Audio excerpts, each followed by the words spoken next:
પોરબંદરના MG road પર આવેલી મોરારી ફરસાણ નામની મીઠાઈની દુકાનમાંથી દીધેલ મીઠાઈમાંથી જીવાત નીકળી હોવાનું સામે આવ્યું હતું, જેને લઈને ગ્રાહકોમાં ભારે રોષ જોવા મળી રહ્યો છે।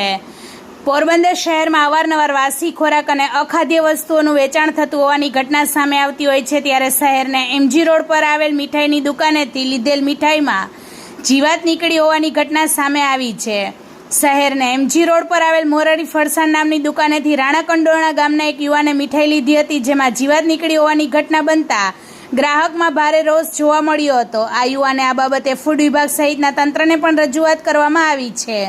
શહેરમાં હાલ બેફામ અખાદ્ય ચીજવસ્તુઓનું વેચાણ થઈ રહ્યું છે, ત્યારે જિલ્લા અને મહાનગરપાલિકાનું ફૂડ વિભાગ માત્ર અવેરનેસ કાર્યક્રમો યોજી કામગીરીનો સંતોષ માનવામાં આવી રહ્યો છે। રિપોર્ટર સિદ્ધાર્થ બુદ્ધદેવ, પોરબંદર। વધુ સમાચાર જોવા માટે અમારી યુટ્યુબ ચેનલને સબસ્ક્રાઇબ કરો અને અમારા ફેસબુક પેજ અને ઇન્સ્ટાગ્રામ પેજને ફોલો કરો।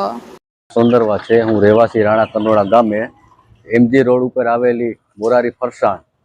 કાલે હું બપોરના ત્યાં મીઠાઈ લેવા ગયો હતો। મીઠાઈ લઈને ઘરે પહોંચ્યો, ઘરે ઓપન કર્યું મેં મીઠાઈનું, તો એમાંથી જીવાત નીકળી। એ ભાઈને હું સાંજે પાછો દેવા ગયો તો એ ભાઈએ મને કંઈ જવાબ આપ્યો નહીં। પાછો આજ બપોરના ગયો તો તોય કોઈ જાતનો મને જવાબ આપ્યો નહીં। કાલની સાંજે આ નાના બાળકો ખાય તો કેવો રોગ થાય, આ તો અમે જ છે મોટાએ ખાધું ત્યારે ખબર પડી।